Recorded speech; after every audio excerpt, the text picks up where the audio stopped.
The King of Elfland's Daughter by Lord Dunsay. Part 5.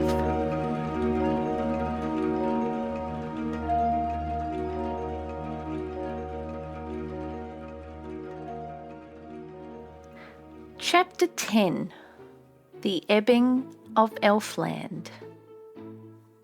Next morning, Alveric came up the tower to the witch Zurondurel, weary and frantic from searching all night long in strange places for Lirazel. All night he tried to guess what fancy had beckoned her out and whither it might have led her. He had searched by the stream by which she had prayed to the stones, and the pool where she prayed to the stars. He had called her name up every tower, and had called it wide in the dark, and had had no answer but echo. And so he had come at last to the witch Zurondurel. "Whither?" he said, saying no more than that the boy might not know his fears. Yet Orion knew. And Zurondurel all mournfully shook her head. "The way of the leaves," she said, "the way of all beauty." But Alveric did not stay to hear her say more than her first 5 words, for he went with the restlessness with which he had come, straight from the room and hastily down the stairs and out at once into the windy morning to see which way those glorious leaves were gone. And a few leaves that had clung to cold branches longer, when the gay company of their comrades had gone, were now too on the air, going lonely and last, and Alveric saw they were going south-east towards Elfland. Hurriedly then he donned his magical sword in its wide scabbard of leather, and with scanty provisions hastened over the fields, after the last of the leaves, whose autumnal glory led him, as many a cause in its latter day, all splendid and fallen, leads all manner of men. And so he came to the upland fields, with their grass all grey with dew, and the air was all sparkling with sunlight, and gay with the last of the leaves, but a melancholy seemed to dwell with the sound of the lowing of the cattle. In the calm bright morning, with the north-west wind roaming through it, Alveric came by no calm, and never gave up the haste of one who has lost something suddenly. He had the swift movements of such, and the frantic air.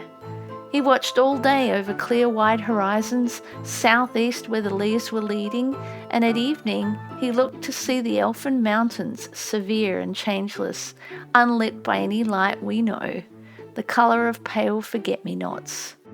He held on restlessly to see their summits, but never they came to view. And then he saw the house of the old leather worker who had made the scabbard for his sword, and the sight of it brought back to him the years that were gone since the evening when first he had seen it, although he never knew how many there were, and could not know, for no one has ever devised any exact calculation whereby to estimate the action of time in Elfland. Then he looked once more for the pale blue elfin mountains, remembering well where they lay, in their long grave row past a point of one of the leather worker's gables, but he saw never a line of them. Then he entered the house, and the old man was still there. The leather worker was wonderfully aged, even the table on which he worked was much older. He greeted Alveric, remembering who he was, and Alveric inquired for the old man's wife. "She died long ago," he said, and again Alveric felt the baffling flight of those years, which added a fear to Elfland, whither he went, yet he neither thought to turn back nor reined for a moment his impatient haste. He said a few formal things of the old man's loss that had happened so long ago. Then, "Where are the elfin mountains?" he asked, "the pale blue peaks?" A look came slowly over the old man's face, as though he had never seen them, as though Alveric, being learned, spoke of something that the old leather worker could not know. No, he did not know, he said, and Alveric found that today, as all those years ago, this old man still refused to speak of Elfland. Well, the boundary was only a few yards away. He would cross it and ask the way of elfin creatures, if he could not see the mountains to guide him then. The old man offered him food, and he had not eaten all day, but Alveric in his haste only asked him once more of Elfland, and the old man humbly said that of such things he knew nothing. Then Alveric strode away and came to the field he knew, which he remembered to be divided by the nebulous border of twilight, and indeed he had no sooner come to the field than he saw all the toadstools leaning over one way, and that the way he was going, for just as thorn trees all lean away from the sea, so toadstools in every plant that has a touch of mystery, such as foxgloves, mulleins, and certain kinds of orchis, when growing anywhere near it, all lean towards Elfland. But this one may know before one has heard a murmur of waves, or before one has guessed an influence of magical things, that one comes, as the case may be, to the sea or to the border of Elfland. And in the air above him Alveric saw golden birds, and guessed that there had been a storm in Elfland blowing them over the border from the southeast, though a northwest wind blew over the fields we know. And he went on, but the boundary was not there, and he crossed the field as any field we know, and still he had not come to the fells of Elfland. Then Alveric pressed on with a new impatience, with the northwest wind behind him, and the earth began to grow bare and shingly and dull, without flowers, without shade, without colour, with none of these things that there are in remembered lands, but which we build pictures of them when we are there no more. It was all disenchanted now. Alveric saw a golden bird high up, rushing away to the southeast, and he followed his flight, hoping soon to see the mountains of Elfland, which he supposed to be merely concealed by some magical mist. But still the autumnal sky was bright and clear, and all the horizon plain, and still there came never a gleam of the elfin mountains, and not from this did he learn that Elfland had ebbed. But when he saw on that desolate shingly plain, untorn by the northwest wind, but blooming fair in the autumn, a may tree that he remembered a long while since, all white with blossom, that once rejoiced a spring day, far in his childhood, then he knew that Elfland had been there and must have receded, although he knew not how far. For it is true, and Alveric knew, that just as the glamour that brightens much of our lives, especially in early years, comes from rumours that reach us from Elfland by various messengers, on whom be blessings and peace, so there returns from our fields to Elfland again to become part of its mystery all manner of little memories that we have lost, and little devoted toys that were treasured once. And this is part of the law of ebb and flow that science may trace in all things. Thus, light grew in the forest of coal, and the coal gives back light. Thus rivers fill the sea, and the sea sends back to the rivers. Thus all things give that receive, even death. Next, Alveric saw lying there on the flat ground a toy that he yet remembered, which years and years ago, how could he say how many, had been a childish joy to him, crudely carved out of wood, and one unlucky day it had been broken, and one unhappy day it had been thrown away. And now he saw it lying there, not merely new and unbroken, but with wonder about it, a splendour and a romance, the radiant transfigured thing that his young fancy had known. It lay there forsaken of Elfland, as wonderful things of the sea lie sometimes desolate on wastes of sand, when the sea is a far blue bulk with a border of foam.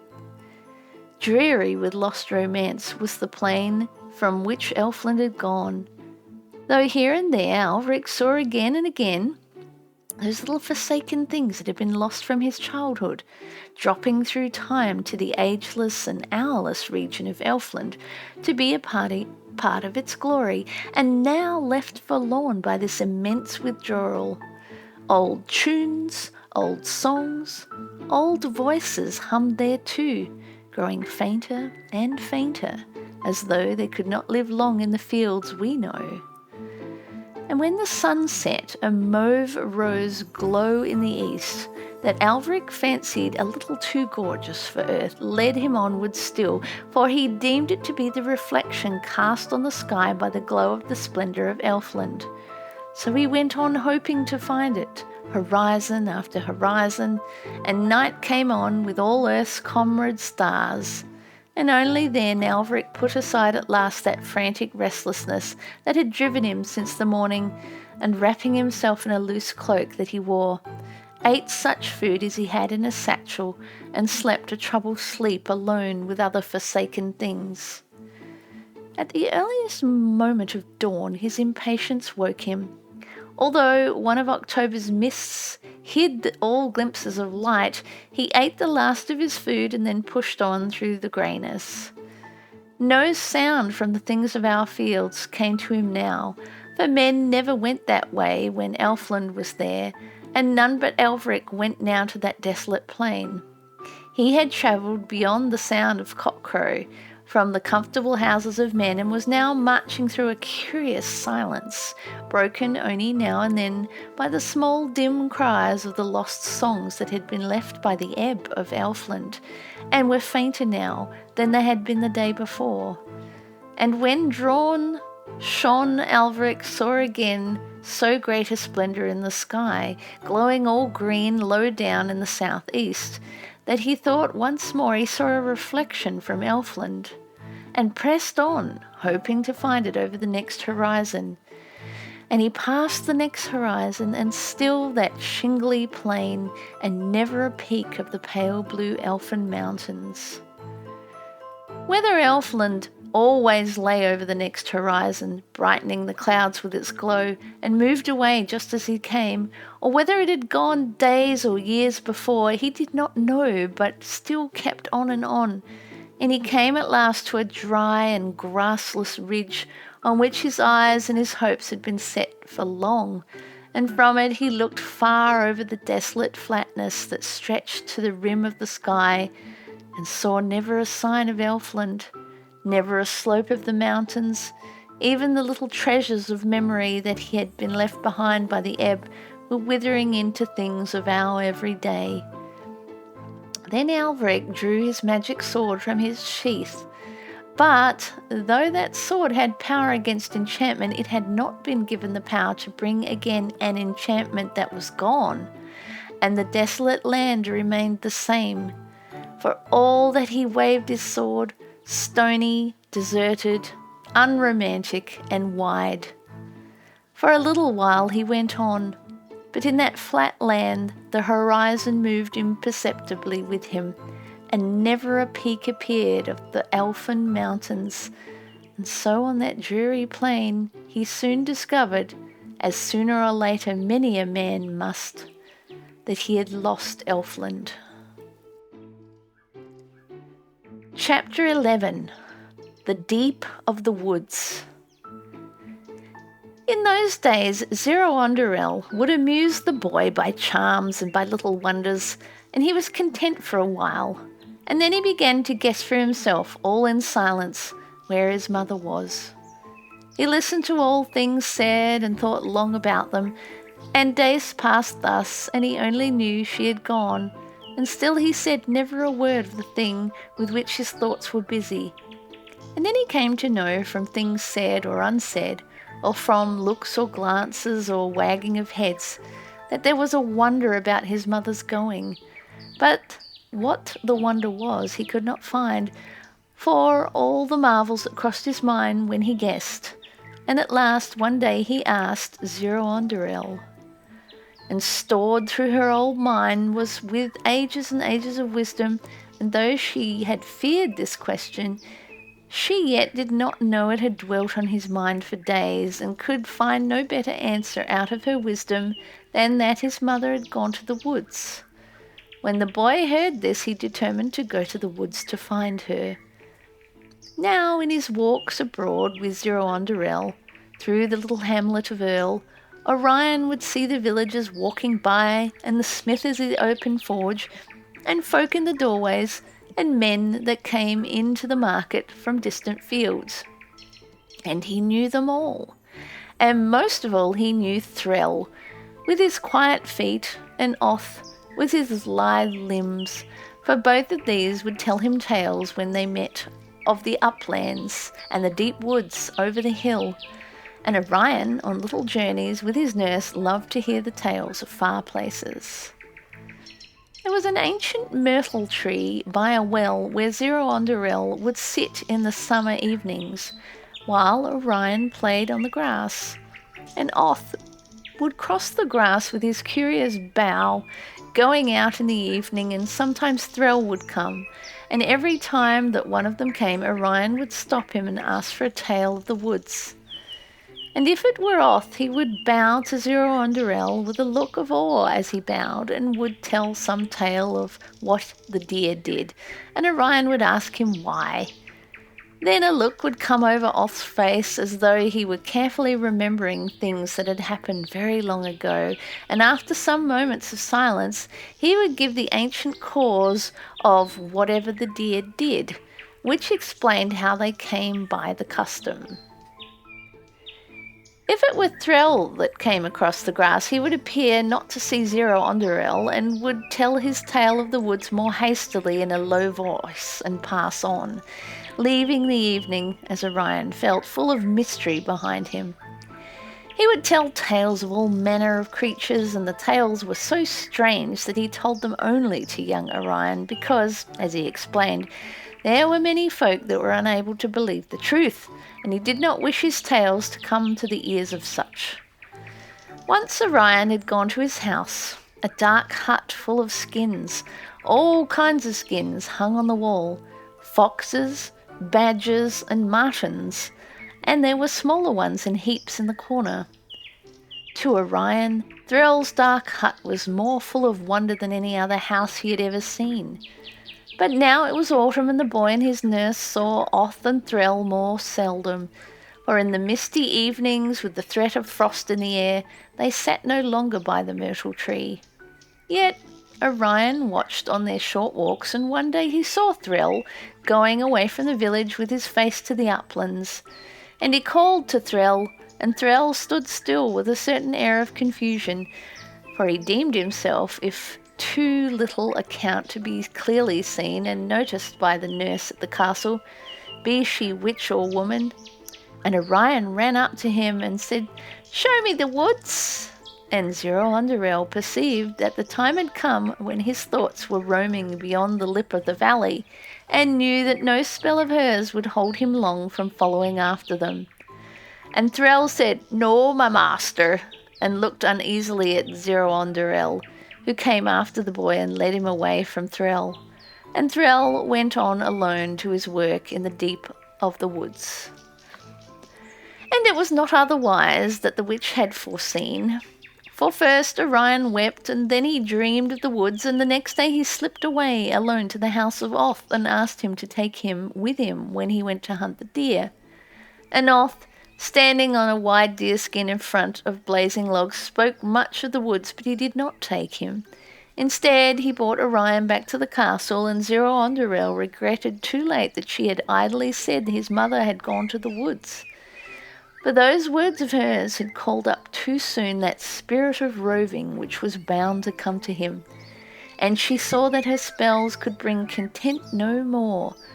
So in the end she let him go to the woods, but not until by lifting of wand and saying of incantation she had called the glamour of the woods down to the nursery hearth, and had made it haunt the shadows that went from the fire and creep with them all about the room, till the nursery was all as mysterious as the forest.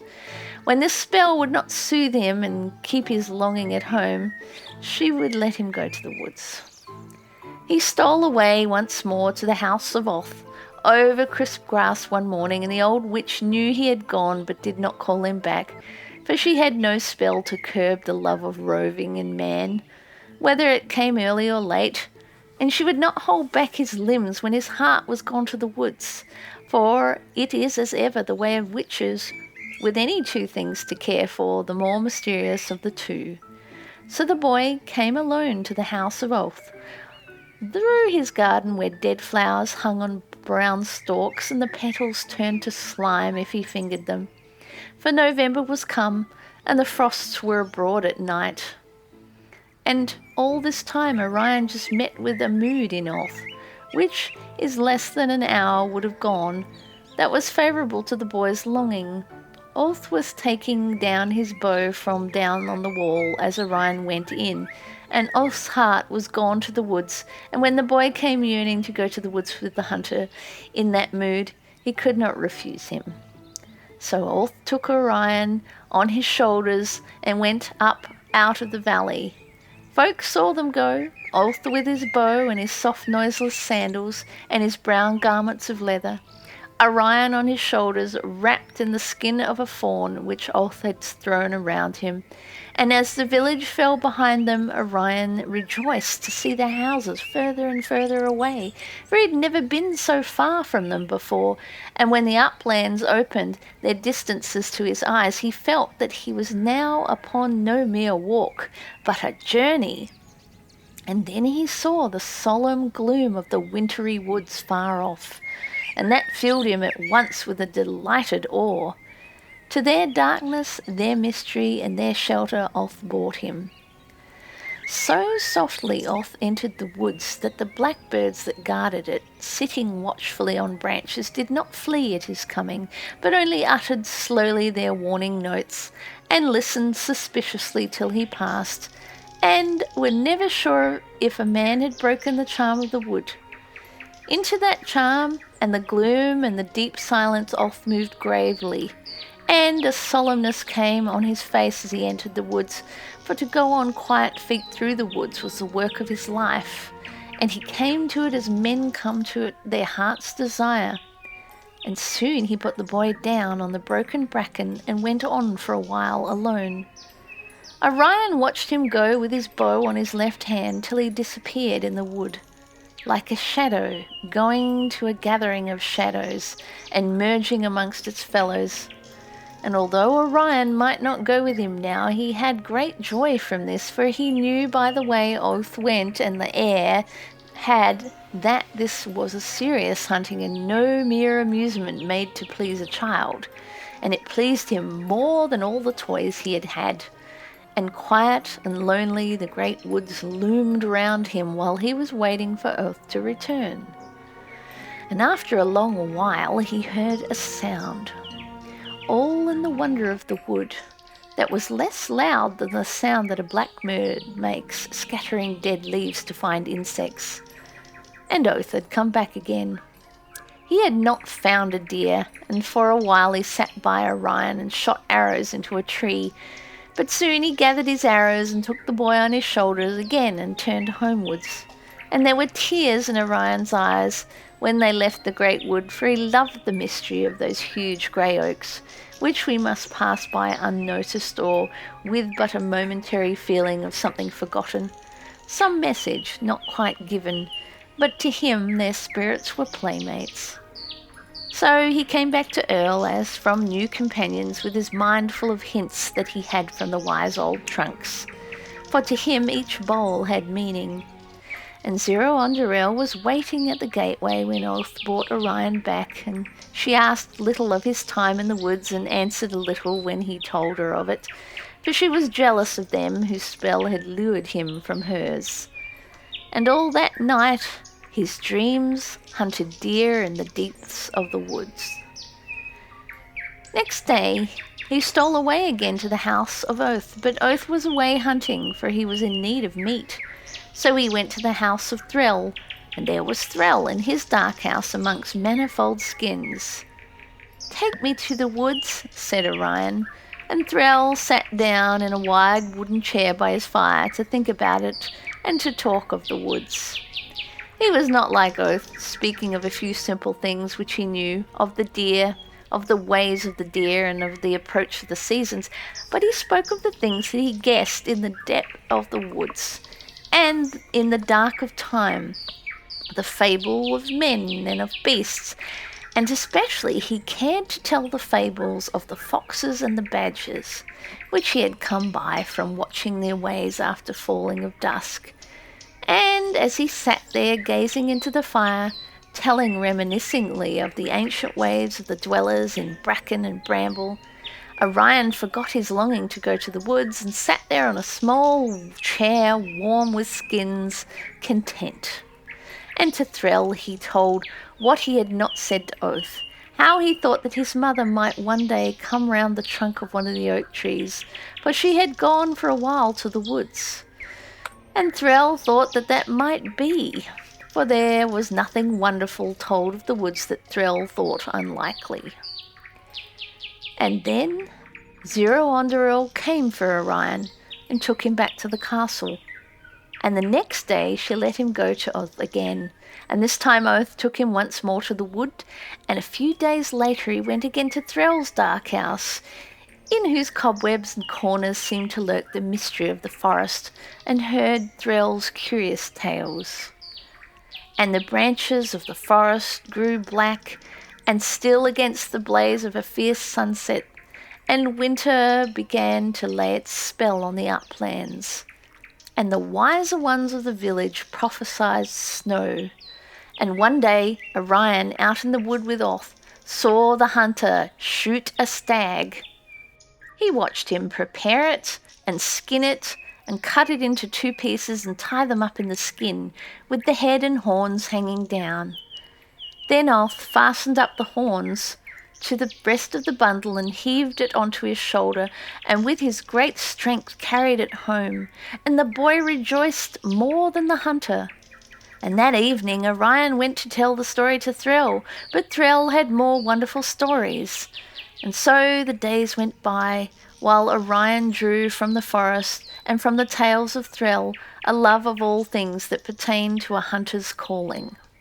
And a spirit grew in him that was well matched with the name he bore, and nothing showed in him yet of the magical part of his lineage. End of Part 5. If you have been enjoying this audiobook, please take the time to subscribe. It would really help the station. If you could also like or leave a comment or share this station with other friends, that would be great. Thank you.